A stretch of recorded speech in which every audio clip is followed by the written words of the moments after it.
Right. Well, welcome everybody. Thank you for joining us. My name is Ellen Thackeray. I am the preservation planner for the city of Ypsilanti. We wanted to host this webinar tonight so that everybody could get up to speed on the new state historic tax credit. So welcome everybody. Again, thank you for joining us. Here at the city of Ypsilanti, we have a couple different kinds of historic districts. And so if there's any question about whether or not your house is eligible, please feel free to call me or email me. My email is ethackeray@cityofypsilanti.com. And my phone number is 734-482. Oh my goodness. I've forgotten my phone number. If you call the 483-9646, again, it's 734-483-9646. That's the community development phone number, and that will get you to me as well. I think my direct line is 734-482-9709. So if you have any questions about whether or not your property is eligible, feel free to check in with me. I'm happy to straighten that out for you. Just so you know, for tonight, what we'll do is Mara is an architect with the State Historic Preservation Office, and she will be presenting. And her presentation has 3 parts. So at each point, she will stop and ask if anyone has questions. I will be monitoring the Q&A function. So if any of you have questions, please use the Q&A function, and I will be watching that. I think we are off and running. I'm going to introduce Mara. Mara Lancaster recently joined the State Historic Preservation Office in the position of historical architect. A native Michigander, Mara has spent the past 20 years in private practice with architecture firms around the Midwest, primarily focusing on the rehabilitation of historic buildings. Her project experience ranges from relocating a historic barn to restoring a presidential site and everything in between. Outside of preservation, Mara enjoys reading, gardening, and traveling with her family. Mara, we are so glad to have you here. Thank you so much for spending this time with us and presenting this webinar for us. We really appreciate it. Take it away. Sure.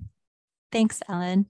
I am actually very excited to be here presenting tonight. Since I joined the State Historic Preservation Office in February, the tax credit has been my primary focus. So I'm excited to be sharing this information and knowledge and hopefully getting some more applications coming in. All right. Okay. Hold on. There we go. Didn't want to advance. All right, an overview of the State Historic Tax Credit Program. The legislation for this credit was put into effect at the end of 2020. And the intent is to encourage the rehabilitation of recognized historic buildings around the state. And it established a tax credit that is equal to 25% of the qualified rehabilitation expenses that are spent on historic properties. The program in its current form has a $5 million annual cap. So we can only approve up to $5 million in tax credits in a given year. And that is divided into 3 different categories. There's a $2 million set aside for large commercial projects, $2 million set aside for small commercial projects, and $1 million that is set aside for owner-occupied residential properties.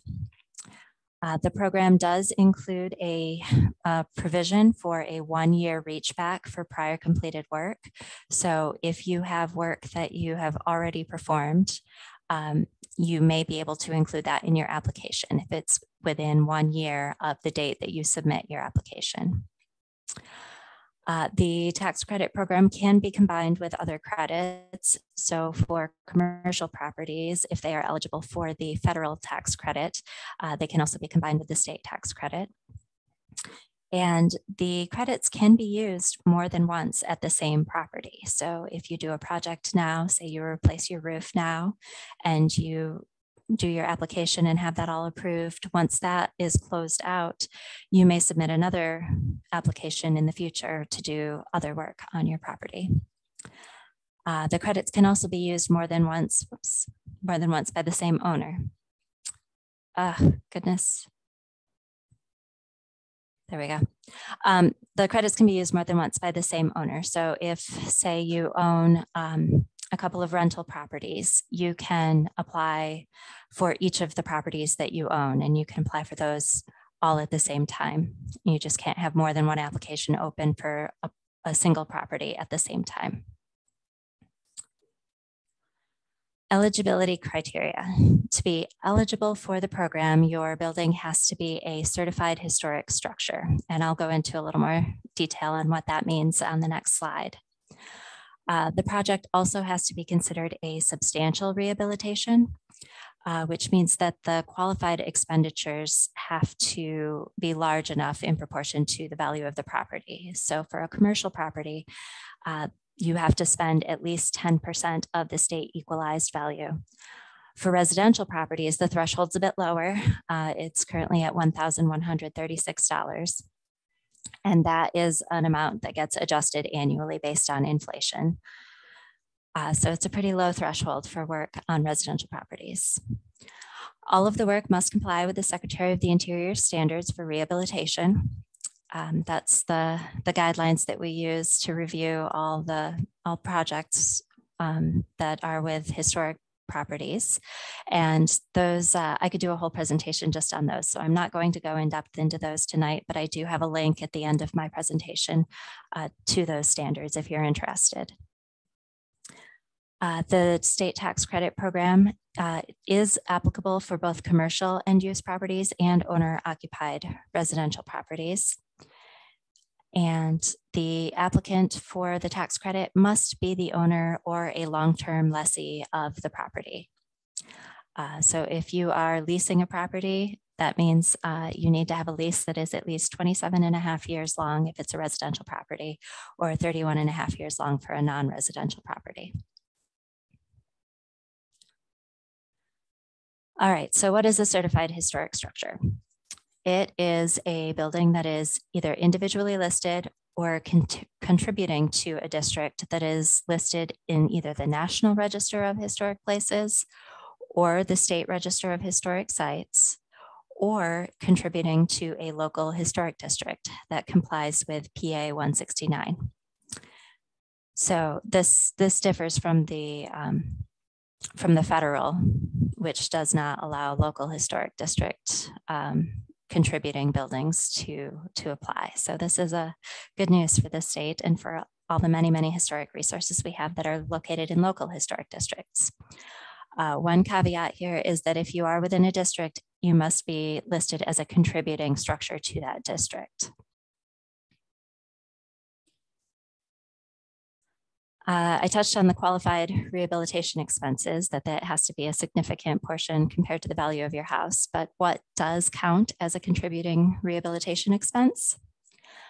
Some eligible costs are capital expenditures. So if you're updating mechanical systems, replacing plumbing, replacing your roof, repainting, renovating, updating kitchens and bathrooms, repairing windows, siding, things like that, all can be contributing eligible costs.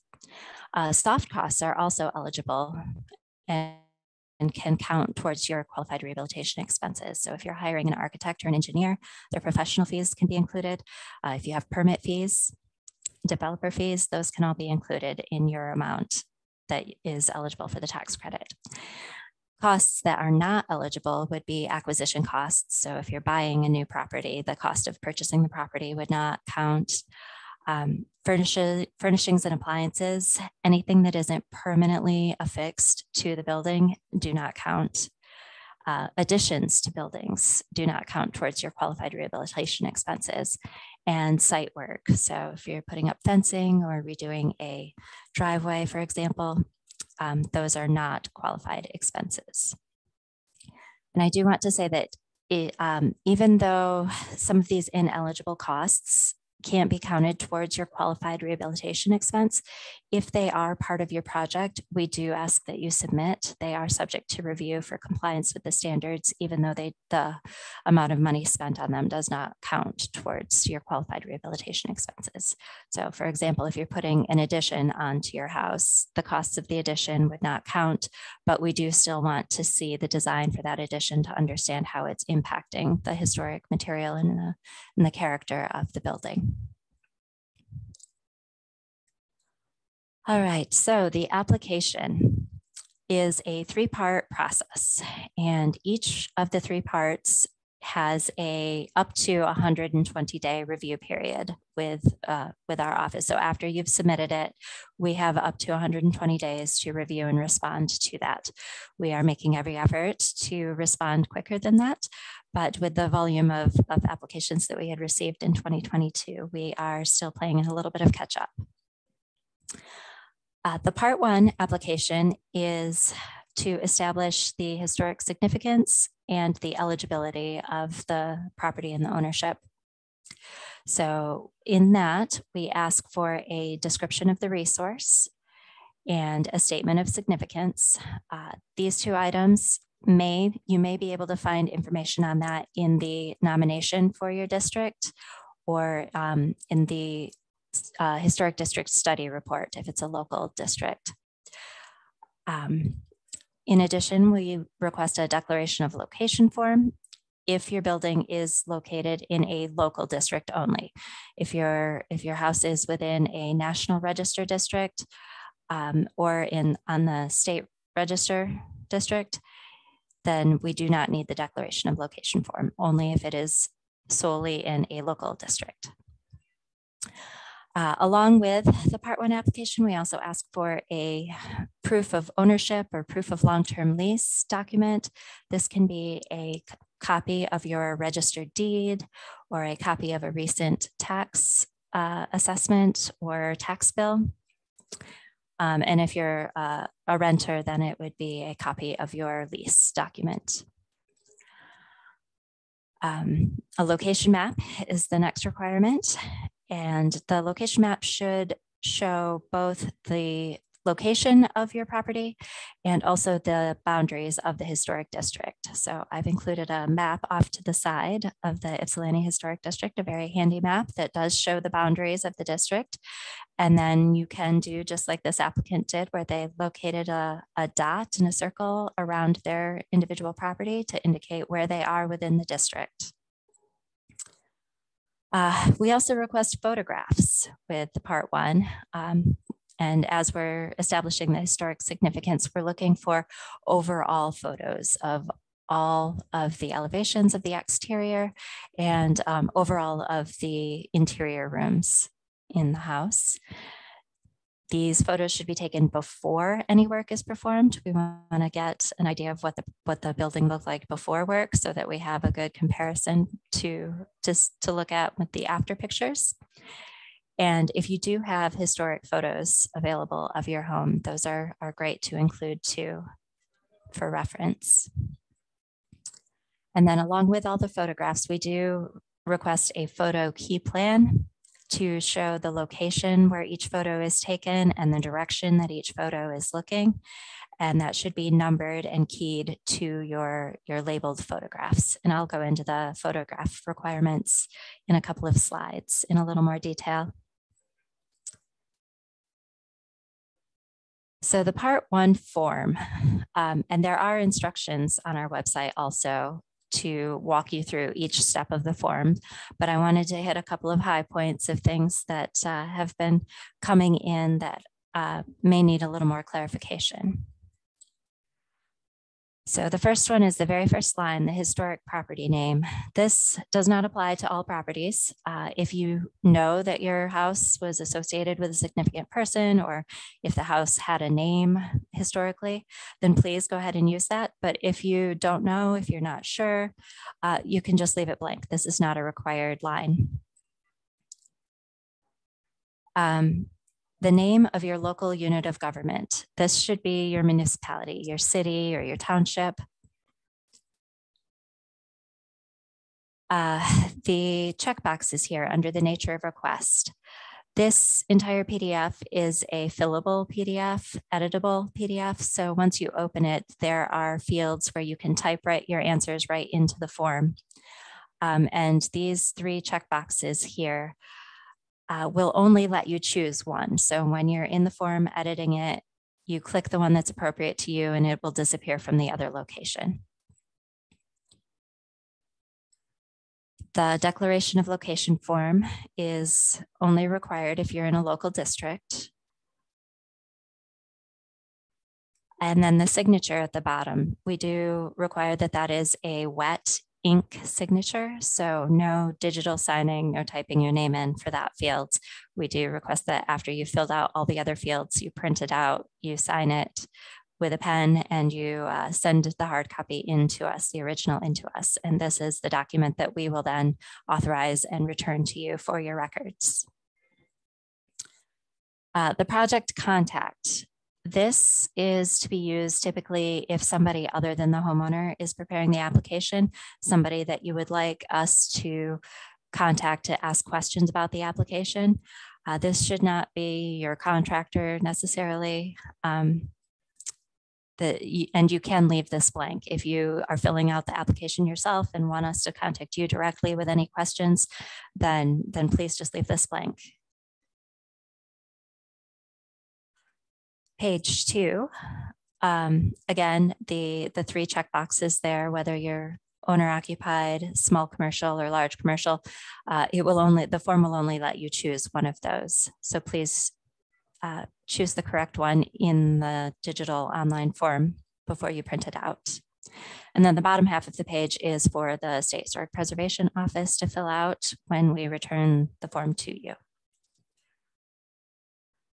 Page 3 of the first application is where you describe the physical appearance of the building. And this should be discussing the style of your home, the significant features of your home. And then down below is the statement of significance. And that is, why is it important? How does it contribute to the character of the district? And again, there are samples of both of these in the instruction document as the guide for you to look at.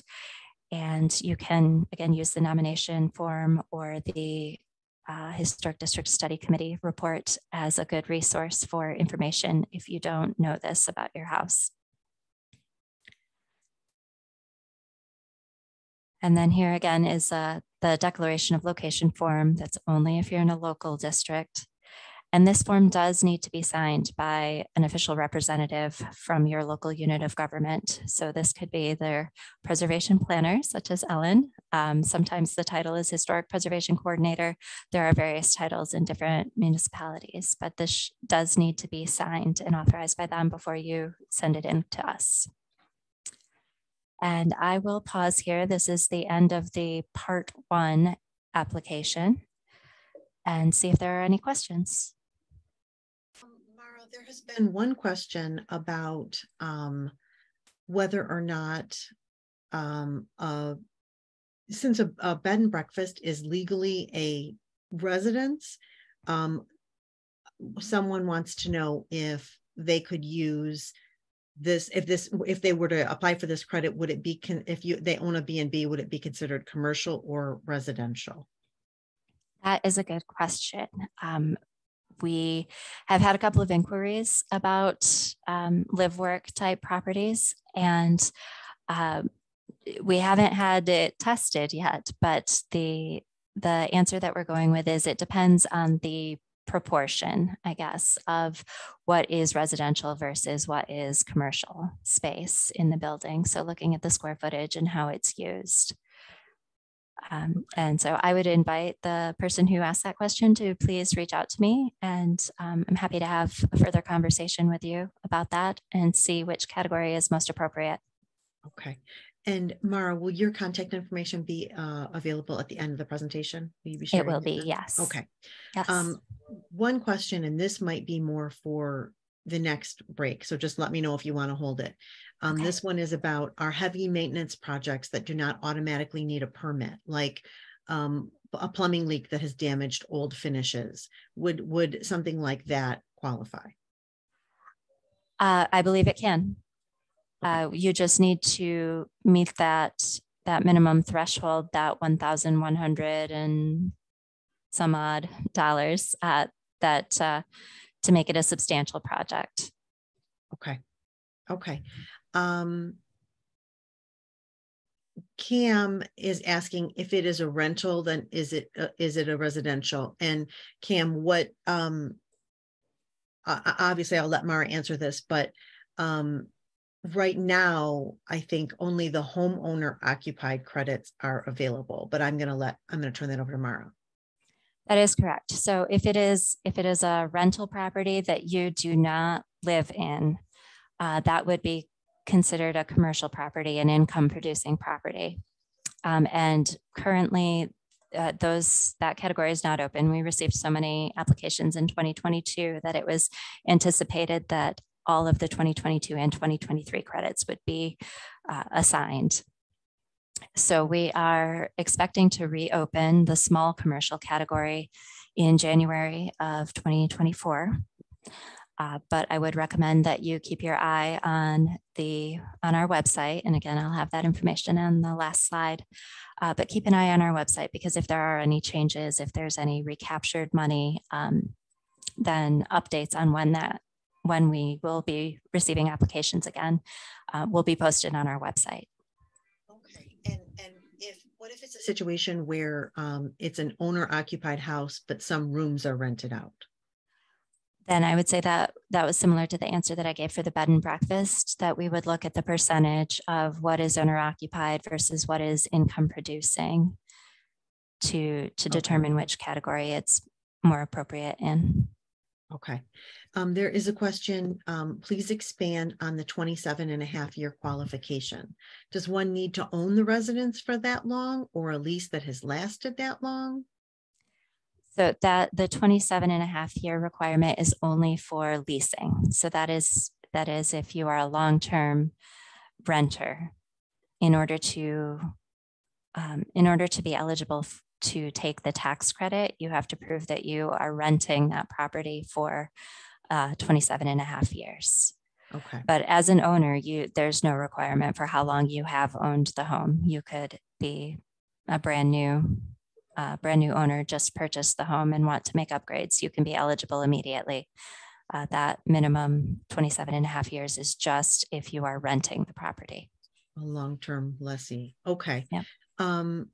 The last question I see right now is, in the situation where an architect owns an old house, and so the soft costs are the actual owner, can the architect bill, quote unquote, bill for that time for their time against those costs?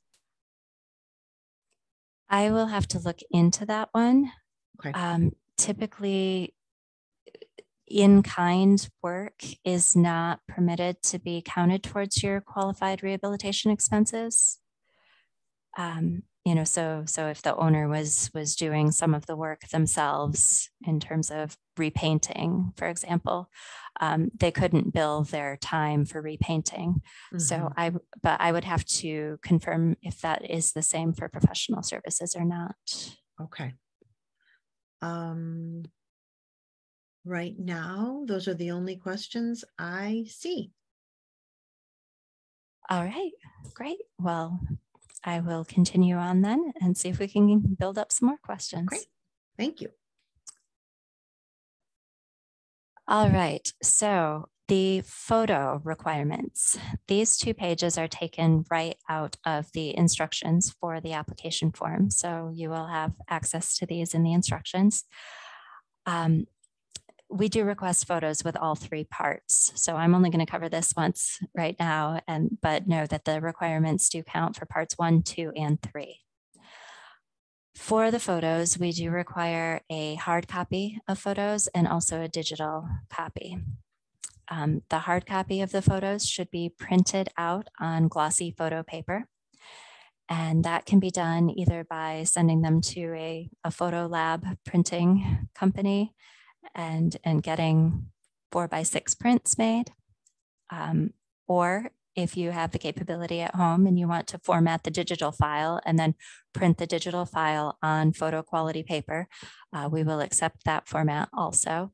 It just cannot be printed on regular bond copy paper.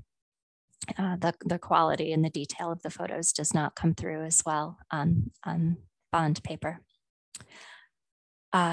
If you do choose to do printed photos, they do need to be a minimum of 4x6, and they can be larger. That's perfectly fine, but just a minimum size of 4x6. And we do have information that needs to be put on every photo. So the photos should all be numbered sequentially, all with different numbers. So if you start your part 1 and you have 30 photos, you number them 1 through 30. And then the photos that you submit with part 2 would start with photo number 31 so that there's no duplication between the parts. The property name, the view, a description of the view, and the photo name. And all of this information is to be on the back of the photo. So no writing on the front of it. And we ask that you also don't directly write onto the back side of the photo because the pen tends to press through and create embossing on the other side that can make it difficult to read the detail. So we found that using address labels, sticky address labels, and either printing out the information on those labels or handwriting it on the labels before you stick it to the back of the photo, both of those methods work well. For the digital photos, we do ask that you format them on an 8.5 by 11 page. If you can fit multiple photos on the page at 4x6, then please do. Otherwise, 1 photo per page is perfectly fine. And then the description information for the photo should be on that same page so that we can read the information next to the photo. And we do ask that you submit both the hard copies and a digital PDF version of the photos for our records. The photo key that I mentioned earlier. So along with your photos that are all numbered 1 through 30 or however many you have, we do ask that you give us a floor plan and have it labeled showing where each photo is taken from and the direction that the photo is looking. So the example over here in the blue box is a great example that has arrows and then the number is on top of the arrow. So the arrow shows us which way the photo is looking, and then the number corresponds to the photo that's on the back, or the number that's on the back of each photo. You don't have to have a complex system to do this. If you'd rather do it by hand, that's fine too, as in this example here, where they've used a kind of a property description plan of the house to show us where the exterior photos were taken. And this applicant also showed us photos that were before the project and after the project that are taken from the same angle. That makes it very easy for us to compare and to look at the before and after to see if everything was done in accordance with the standards and maintaining all the historic character. The final example over here has all of the numbers in little blue circles here. So it's great that they told us where each photo was taken from, but there's no indication of the direction that the photo is facing. In a smaller house, it may be self-evident, we may be able to figure it out, but in larger projects, and especially where there are multiple photos taken in a single room, having the directional arrows really helps us to quickly understand which window we're looking at, which wall we're looking at, so that we can get through the review faster and more accurately. All right, I'll stop again and see if there's any questions about the photos because I know that that's a lot of information.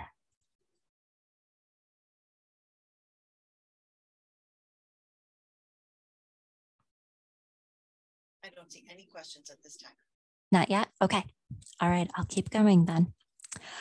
Part 2 of the application process. So after we've received your part 1, we've reviewed it, we've made sure that your house is contributing, that you are the owner and eligible to claim the credit, then we will return the part 1 to you and invite you to submit the part 2, which is the rehabilitation plan. This is where you describe the work that you're going to do on the project, and you provide any supporting plans and specifications, descriptions of work. If you are in a local historic district and you have to put together a packet for your historic district commission, the kind of information that you put together in your packet is what we are looking for also. So if you have the local packet, then you're already halfway there for what you need for applying for the Part 2 of the state tax credit. Along with the Part 2, the description of work, if you are a commercial property, we do ask that you provide a state equalized value form, and this is to confirm what your property is assessed at, it's valued at, so that we can make sure that your proposed renovation is above the 10% threshold. We also ask for an estimated cost of your rehabilitation, and because this is the basis of what your credit pre-approval will be based on. We also look for your construction start and end dates. Again, this is just an estimate. And before photographs of all of your work areas. And these photos should be more detailed than the photos that we asked for in Part 1, looking at close-ups of character defining features and materials, and showing us the deteriorated conditions, the reasons why things may need to be repaired or replaced. If you are planning to include any prior completed work in your application, so again, this is the work that happened up to 1 year before the date of your application, then we do need before and after photographs of any prior completed work. So this will give us a baseline of where the building is on the day of the application, and we'll know what work has already been done versus work that you are proposing to do in the future. And again, we do request a photo key plan for all of the photos submitted with Part 2. And then after you have submitted all of this information, if throughout the course of the project, things change as you get into the work and you find that something needs to be done differently, or if there's additional work that needs to be done, you can always submit an amendment form if there are changes. So just be aware that we understand that things change once you get into a project, especially with a historic building. There's always some unknowns. So there is a procedure in place for that. So the Part 2 form that has a lot of similarities to the Part 1. So I'm just going to hit a couple of high points of things that are different, things to pay attention to. Right here is where the prior completed work gets broken out in terms of the start and end dates and the qualified expenses amount for any prior completed work. And we ask that you break this out so that we have an understanding of what's completed already versus what is proposed.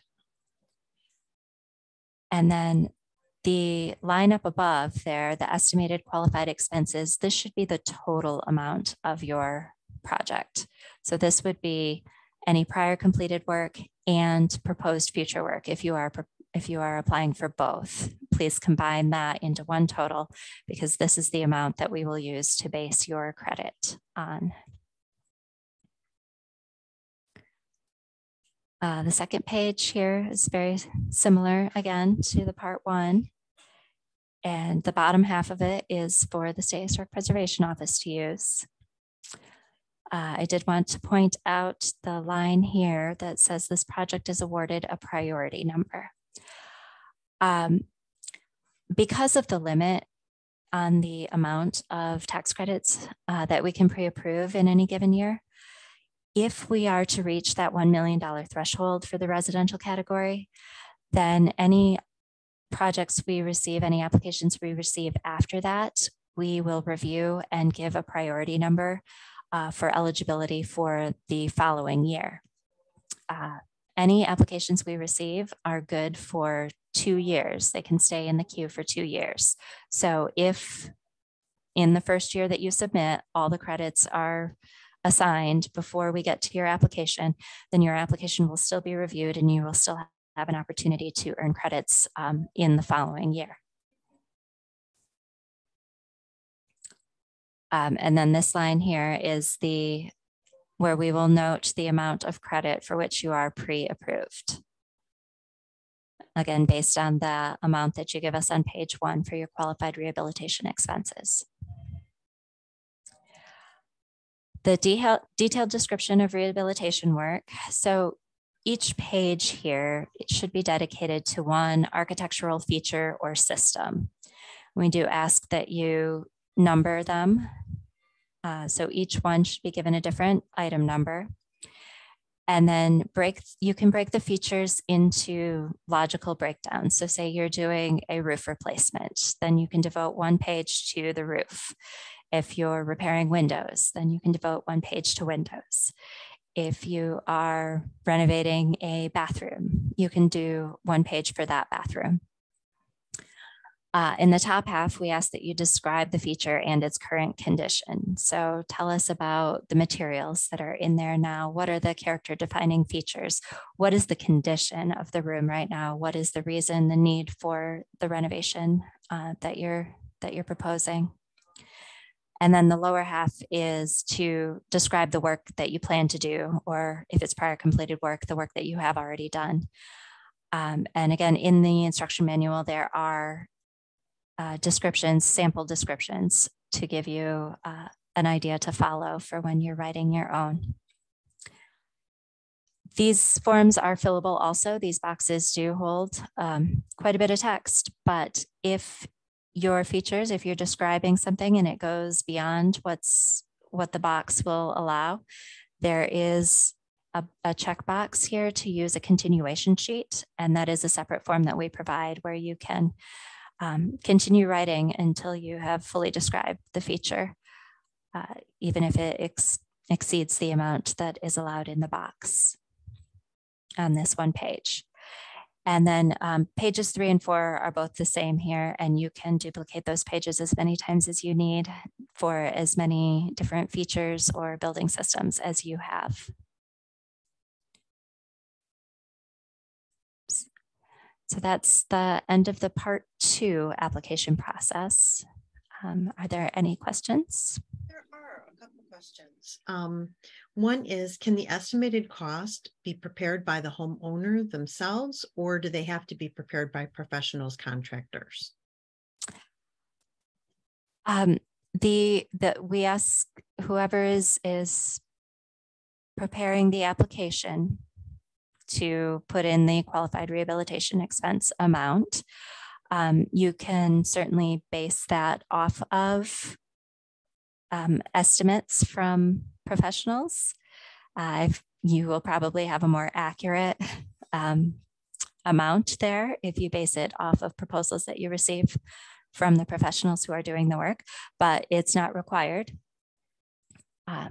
The amount that you indicate there is what we will base the 25% credit pre-approval on. Your credit pre-approval, let me go back 1 page, 2 pages here. The amount of credit for which you're pre-approved on this Part 2 form cannot go up. So your final credits will not exceed 25% of your actual qualified rehabilitation expenses or the reservation amount stated here. So whatever amount you tell us you're going to spend on your project, we're going to assume 25% of that, and that's what you're pre-approved for. As part of the Part 3 process, and I'll go into it a little more there is a procedure for requesting more funds if your project does exceed your estimated qualified rehabilitation expenses that you submitted with Part 2, but that amount is not necessarily guaranteed. That will be subject to the availability of funds at the time that you submit your Part 3. So it's good to have an accurate amount when you submit this Part 2 so that you get all the credits that you are eligible for. Thank you. Do you have a sense yet how much money has been distributed? Chuck, when you say in the 3 categories, I think you mean the commercial, residential, how much money has been distributed in the 3 categories for the last 3 years?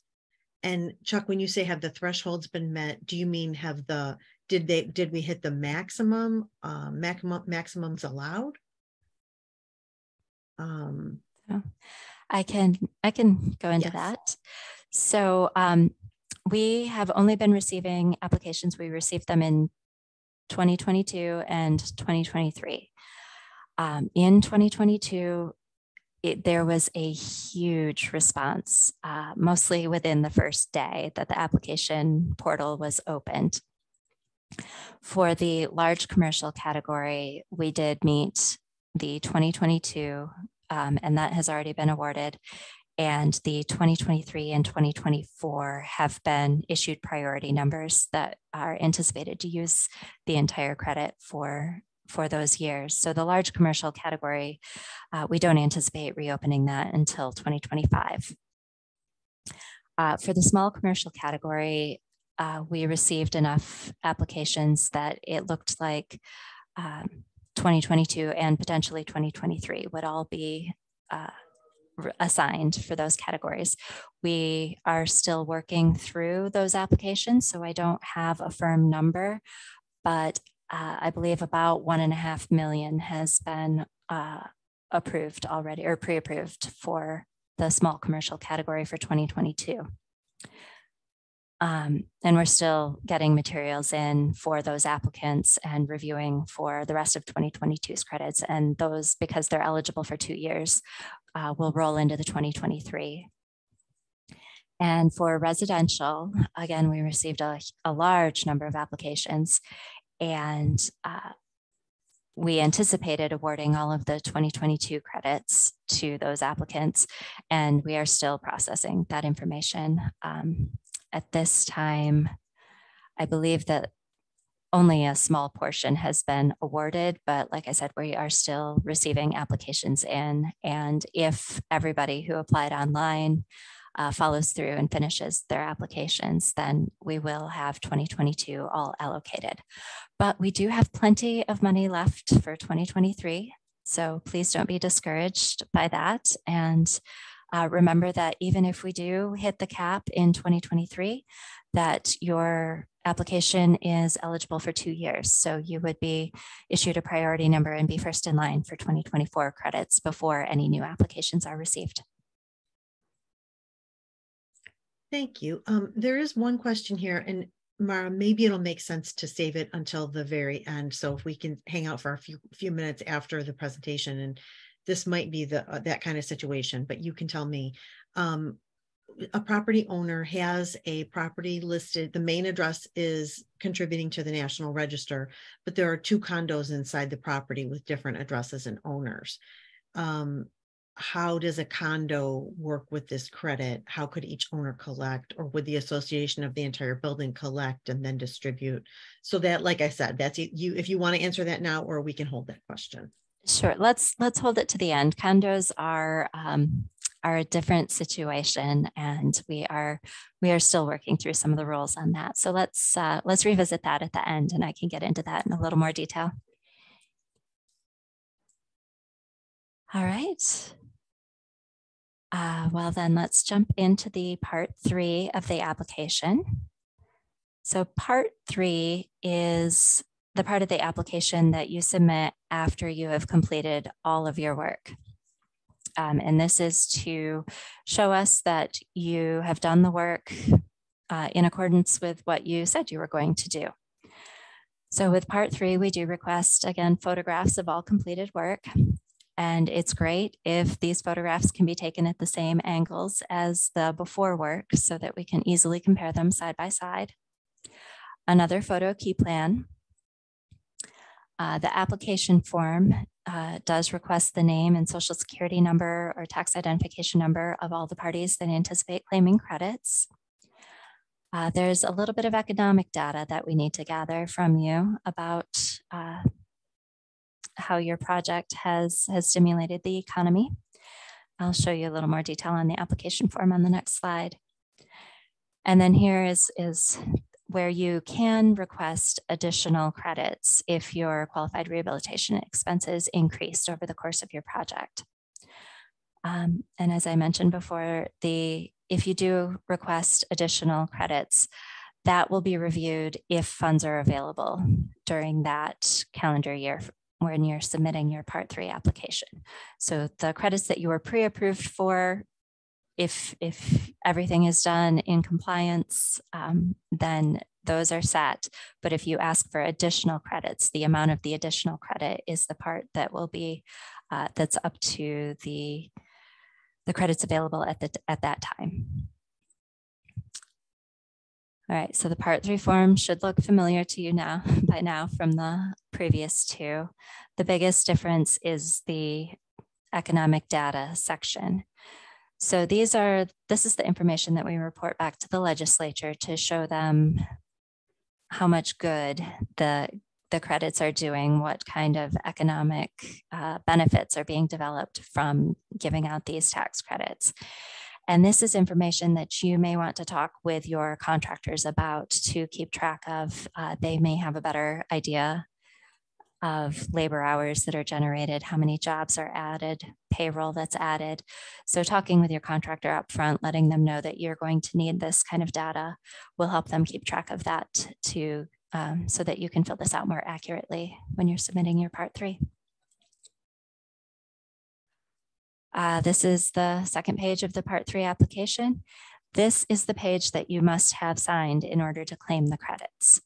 So your Part 2 application is a pre-approval, but you cannot claim that on your taxes. You have to have the Part 3 fully signed and executed before you can claim any credits on your taxes.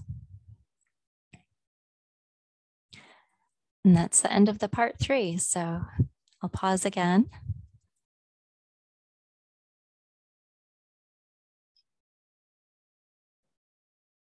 No, we just have the questions we wanted to come back to. The question we wanted to come back to. All right, great. So with these three parts, these three application parts, there is a fee associated with each part. For the owner-occupied residential category, the Part 1 is a flat fee of $50. So no matter what size your project is, everybody submits a $50 fee with their Part 1 application. Part 2 and Part 3 are both calculated the same way. So if you have a project and your qualified rehabilitation expenses are under $20,000, it's a flat fee of $100. If your project is over $20,000, then that is calculated as 2% of your anticipated credit. And this amount is submitted at both your Part 2 and your Part 3. Those are both calculated the same way. I've got an example here. So an example of the fee calculation is your qualified rehabilitation expenses times your 25% will give you the amount of the credit for which you are eligible. And you take your credit amount and you multiply that by 2%, and that will tell you how much fee you owe at each Part 2 and Part 3. So for example, if your credits are worth $30,000, or your qualified rehabilitation expenses are at $30,000, you multiply that by 25%, and your credit is $7,500 is what you're eligible for. To calculate your fee, you take the $7,500 and multiply it times 2%, and that would result in a $150 application fee at Part 2 and $150 at Part 3.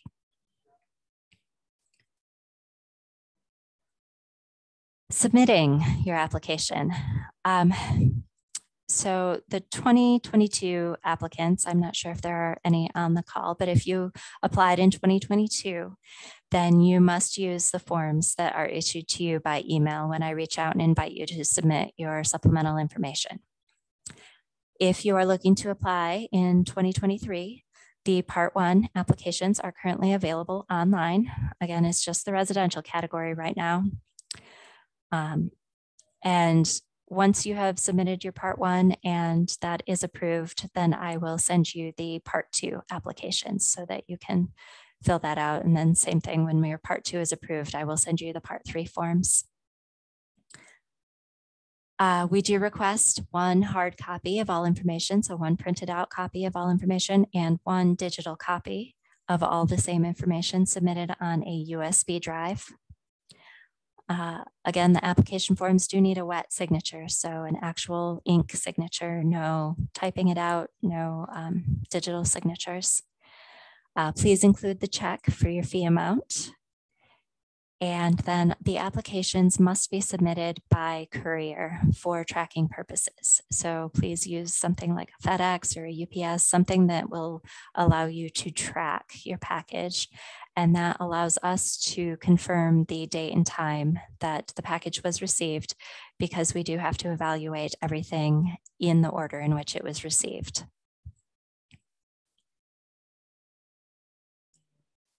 The review process. So once we receive the applications, we do put them in order based on that timestamp from the courier service, and we review everything in order.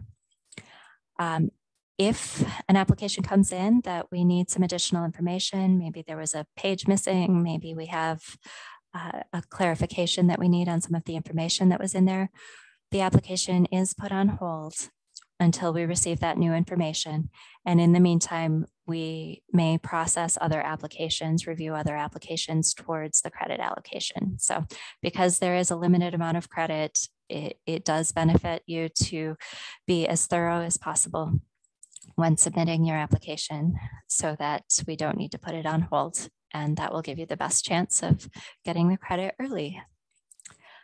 Only one Part 2 application is allowed per property at a time. So you can only submit the one application, and once your Part 2 is completely closed out and you've received your Part 3 certification of completed rehabilitation, then you can consider submitting a new application for that property. All credits are awarded on a first come, first served basis. So we are being very precise in the order that things are reviewed. And the Part 2 is a pre-approval, and the credits cannot be claimed until after your Part 3 certificate of completed rehabilitation is issued.